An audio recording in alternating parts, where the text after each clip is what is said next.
I should apologize to my husband because yesterday I slapped my mill in front of him. For context, my husband is white and I am mixed. My mom is Puerto Rican and my dad is white. My mom has very dark skin and my dad is pretty fair. I'm pretty white passing, which for those who don't know, means you can't really tell that I am Latina unless I tell you. A running family joke is that melanin skips a generation because my maternal grandpa is also very fair but my maternal great-grandma is very brown. With that out of the way, I'll get into my situation. I have been with my husband for 7 years, married for 5. We have a 3-year-old little girl who is the light of my life. When she was born, she had a head full of dark brown curls, dark brown eyes and a fairly olive complexion. She looks like me when I get tan. You can definitely tell she's part Latino. Despite knowing all this, my mill has gotten it into her head that my daughter isn't my husband's. She's been telling anyone who will listen that I must have had an affair because there's no way her son's child could be that color. Yeah. How nice. My mill has always been standoffish with me. She never made a big effort to get to know me and was always more polite than anything else. Mill has made some offhanded comments before about Latinos, but husband would brush them off because she's from another time. I wanted to write off her behavior as just her not being educated enough. I realize now that was my mistake because it gave her the okay to keep going. When husband and I heard from Sil that Mill was saying this, we invited her over to talk about this. I was really hoping we'd be able to fix this. However, what happened was my Mill going on a rant for like 15 minutes. It consisted of her outing herself as a racist. Saying she knew girls like me couldn't control themselves, that she knew from the start what would happen. The nerve I had to pass my daughter off as her, also some very colorful slurs. Husband and I were frozen in shock because she hadn't even stepped into the house and was just screeching on our doorstep. What snapped me out of it was when she started to insult my mom, saying she probably did the same to my dad. I don't know what came over me next. I've never hit someone before. But I ended up smacking her so hard her glasses fell off. That's what got my husband to start talking. Or rather yelling at his mother and me for acting this way while Mill started to wail. Yes. I shouldn't have hit her, I know. That's wrong. But hearing him imply I was in the wrong the same way Mill was made me more angry. I told him he's just as much a racist as his mom if he was trying to make me out to be as bad as her. I got my keys from inside the house while he was trying to calm his mom down and left. I drove to a hotel and spent the night there. Now it's the afternoon and I haven't left the hotel room since checking in. Husband and several other friends and family have been trying to reach me. I only replied to my Sil to tell her I'm safe at a hotel and asked her to not tell my husband what hotel I'm at. Guilt is starting to sink in and I'm questioning everything. Like, did I allow my Mill to do this? Did I showcase behavior that made her think I was cheating? Does husband think I cheated and that's why Mill has this in her head? And of course, should I be apologizing to husband for hitting Mill? I know violence is wrong and I hate making excuses, but I just couldn't handle someone talking about my family that way. So Redditors, should I be apologizing to my husband?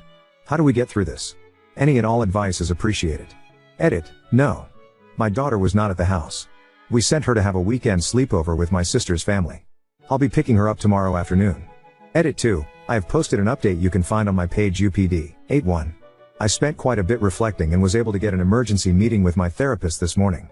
I only have my sister here as my parents moved back to Puerto Rico to be with my grandparents 5 years ago. Some questions I want to answer real quick. How old are we? My husband is 28 and I just celebrated my 30th birthday. We met when he was 21 and I was 23. Where was my daughter? I sent her to my sister's on Friday for a weekend sleepover with my sister's family.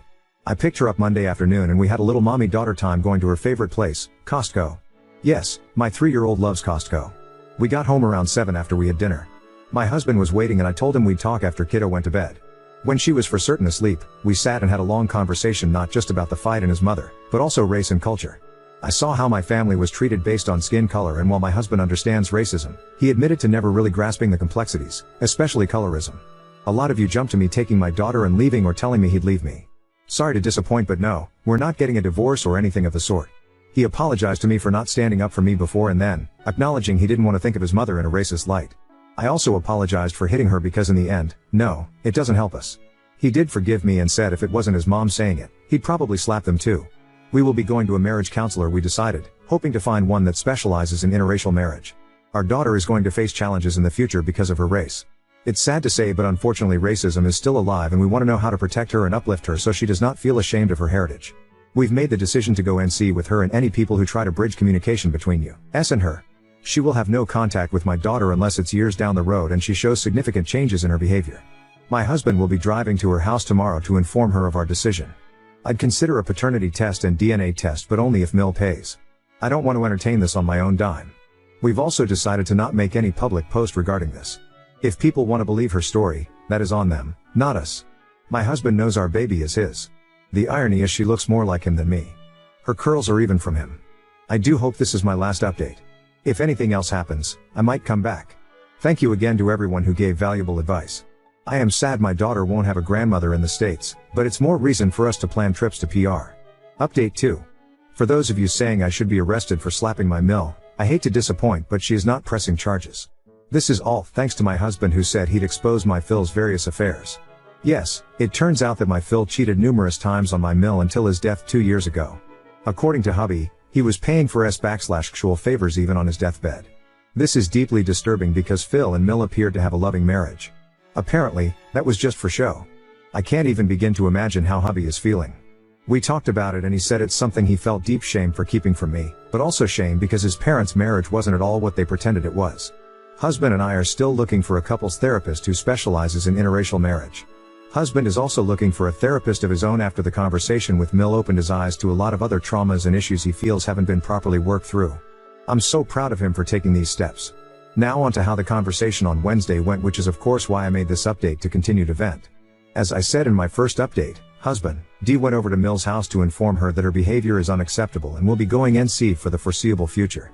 Mill didn't take this well. The irony is that she told husband that he couldn't keep her from her only grandchild. Funny because she spent the week claiming our daughter wasn't his.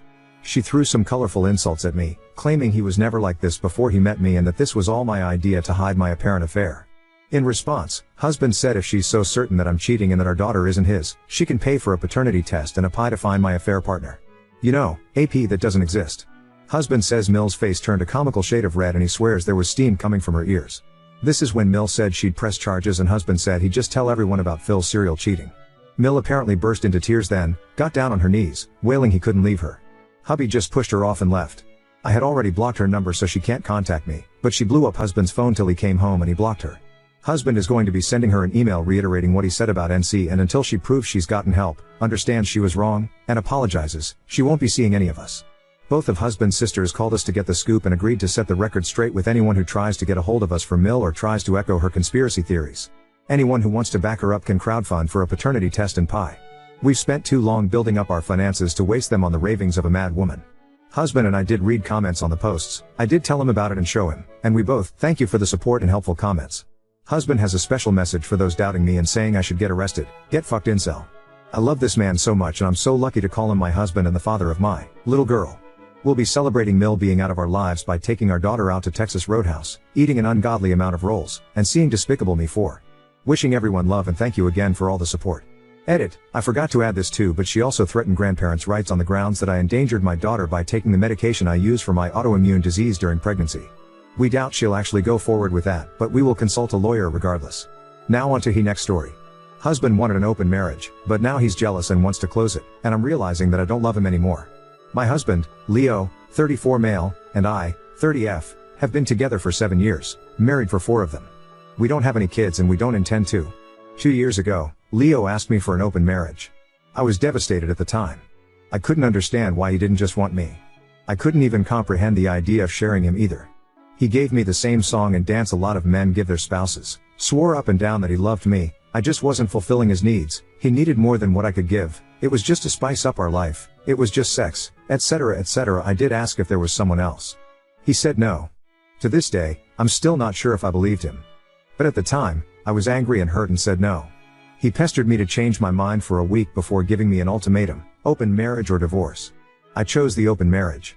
I just couldn't bear the thought of him leaving me at the time. We have rules. We can't bring any partners home. We have to get tested for STD every 3 months. 1 weekend out of the month must be left free for us time. Any money we spend on / with our partners must come from our personal accounts. I didn't partake in the open marriage myself for the first 3 months. Leo obviously did right away. He seemed to be gone or out late almost all the time, but he always acted so happy and loving towards me while I felt like I was dying inside. It killed me to think he was sleeping with other women, and I felt so lonely and unattractive and not good enough. I told my sister, Katie, 26F, and a few close friends everything. Katie told me to just play his game and be part of the open marriage too. If he can sleep around, so could I. I honestly didn't have much confidence in myself at the time. I'm a bit overweight and I've never considered myself conventionally pretty. I was afraid this would just humiliate me further. Katie and my best friend Jessie, 30F, set up my online dating profiles for me. I got so many matches that it was overwhelming. When I told Leo, he was surprised, but told me to do whatever I thought was best. Jesse helped me choose my first date, and I actually had a great time. He didn't pressure me for sex and took me out to drinks and dinner. We did have sex eventually, but it was all just casual and we didn't see each other after a couple months of casual dating. That first guy really made me feel more confident in myself. So I kept going on dates with men. A lot of them wanted to treat me, so I didn't have to spend much of my own money. Not only that, but some of the men have given me the best sex I've ever had in my life. Almost like the kind of sex you read in romance novels. It's been amazing. I am currently seeing 2 different men, alongside Leo. One, Mark, 38 meters, is more of a steady boyfriend I've been with for about 6 months, and the one, Steven, 25 meters, is very casual, mostly just hanging out and sex. They know about my open marriage / other relationships and are fine with it. My husband has not been so lucky. In the beginning, he definitely was. He was always out and about and didn't seem to care even when I started dating too. But now he just complains a lot and hasn't been going out much. He whines about how he's usually the one spending money. A lot of the women he tries to be with want an emotional connection before sex. He often wants to be with younger women, but they want younger men. He's also been upset that I go out with random guys so often while he's at home alone all the time. He hasn't asked to close the marriage yet, but I feel like he will soon. He keeps saying he misses us and wants to spend more time together. He tried to initiate sex a lot more too. He wants to go on dates and go on vacations and all that stuff more and more, and he gets upset when I tell him I can't because I've already scheduled to do stuff with my partners, mostly Mark. Honestly, I don't think I love Leo anymore. I care about him, but I just don't love him. I'm not saying I love Mark or Steven, but I honestly feel closer to Mark nowadays than I do Leo. Mark makes me feel comfortable and safe, and I love spending time with him more than my own husband. Steven is funny and sweet and really good at sex. Katie and Jesse have been wanting me to divorce for a year now, but I was afraid of hurting him and thought I still loved him. But I think my love for him died when he asked for this open marriage in the first place. Seeing him get all pissy about it now just because he's not benefiting from it is also a turnoff for me too. But I don't know if divorce is the best option. I still care about him and I still don't want to hurt him. Maybe if he finally asks to close the marriage, we can talk about it then. Oop, we've just been together for so long that the idea of him not being there feels weird.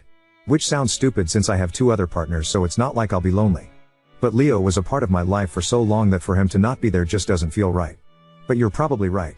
7 years is not so long considering you'll, possibly, live for another 50 years. Update 1. Hi everyone. I got so many comments and messages on my last post, which got deleted for some reason, that I was a bit overwhelmed. Especially when a lot of you kept saying the same thing. Divorce, Devo, divorce. But, the thing is, I think a part of me does still loves my husband. I know in my last post that I didn't think I loved him anymore, but I can't just forget about the things that I do love. I love when he sings in the shower. I love when he laughs so hard, he snorts. I love when he kisses my forehead when I've had a bad day. I love when he holds my hand when we watch TV together. Leo has done a lot of shitty things, but he really isn't the big asshole people think. Maybe that was my fault. But even if I do still love him, I'm not in love with him anymore. I don't think I've been for a while. I care about him, a part of me does still love him, but you all were right, I should have just divorced him when he gave me that ultimatum in the first place. This past Saturday, we had the big talk. I initiated it, but he didn't seem too surprised. I just told him that I noticed he didn't seem to like me going out with Mark or Steven and asked if there was a problem. He said there was. But he didn't ask me to close the marriage. He just asked me if I still loved him. I said something like not like I used to. He broke down crying, which made me cry. I guess he had known for a while that I wasn't in love anymore, but he had hoped he could win me back if he funneled all of his energy into me. I was honest and told him that during those first 3 months of our open marriage, I think my love for him died and I just couldn't get it back. I did tell him that I still cared about him and that I did love him, but it's not the same as it was. He asked if I loved Mark or Steven, and I said no. I like being with them and I care about them a lot, but I can't say I'm in love with either of them. I also finally asked him why he wanted the open marriage in the first place. A lot of you in the comments said he already had someone lined up, and you were right. He had someone at work he was interested in and she wanted him too. The open marriage was just to get permission. He, honestly, never expected me to also get my own partners because of how unconfident I was, but he didn't want to stop me either because he thought nothing would come of it. He didn't really like me seeing other men, but he knew it wouldn't have been fair to tell me no when I gave him permission first. I guess Mark and Steven made him insecure because I was spending so much time with them on a regular basis. The open marriage was just sex on the side for him. He only did hookups and they never lasted long. He genuinely always just loved only me. But he thought I was falling in love with my partners and he was losing me and wanted to win me back. We cried a lot and talked a lot. We've decided to get a divorce. Since the house is in his name, I'm going to move out and live with Katie for a while. He told me I didn't have to and I could stay until the divorce was finalized, but I just can't. It's too hard to even look at him sometimes. I don't know how I feel, to be honest. I thought I would be relieved or sad, but I'm just tired. I wish I could have been like you all wanted me to be, clapping back or being sarcastic and snarky or rubbing it in his face, but I don't feel like I've won anything. I just feel lost. This is an old tale, and people keep falling for that. I was like, look at all of these stories on Reddit. They all have the same ending, but people always trade 80% for 20% that they don't have. Our marriage is over. We both talked about reconciling, but I just can't do it. I can't love him like I used to. I've officially moved out and am currently living with my sister. I wish I could hate him for everything, but I don't. I'm angry and sad and frustrated and devastated, but I don't hate him. I think everyone wants him to be the villain. But he's not clever enough for that. My husband was always short-sighted. He really never thought about long-term of things. His focus was always the then and now, not whatever came later. Because that was for later him to worry about. Now we're at the later and it's awful. I wish I could blame him for everything. But he didn't slowly ruin or chip away at my self-esteem. He didn't break me down and make me hate myself. He didn't flaunt his success in my face. He didn't make me feel inferior. I came to him that way. He took advantage, but he was never hateful. Maybe I should have let him know during the open marriage how unhappy I was. I tried to hide it from him. He would even ask me and I still lied. If I had been honest, maybe we could have closed the marriage. Maybe we could have just gotten divorced at the beginning. Maybe I should have negotiated better rules. I have so many maybes and so much blame for myself. If I had been more confident back then, maybe this open marriage never would have happened. But I blame him too. I hate that he let that woman come between us. I hate that he even entertained her flirtations and had discussions with us. I hate he thought this was a solution and that I agreed because I couldn't bear the thought of losing him. But I don't hate him. I want to, but I can't. I know it'll get easier, but everything is so hard now. I don't know what to do and I feel like I'm crazy. I hope I can feel like myself again soon.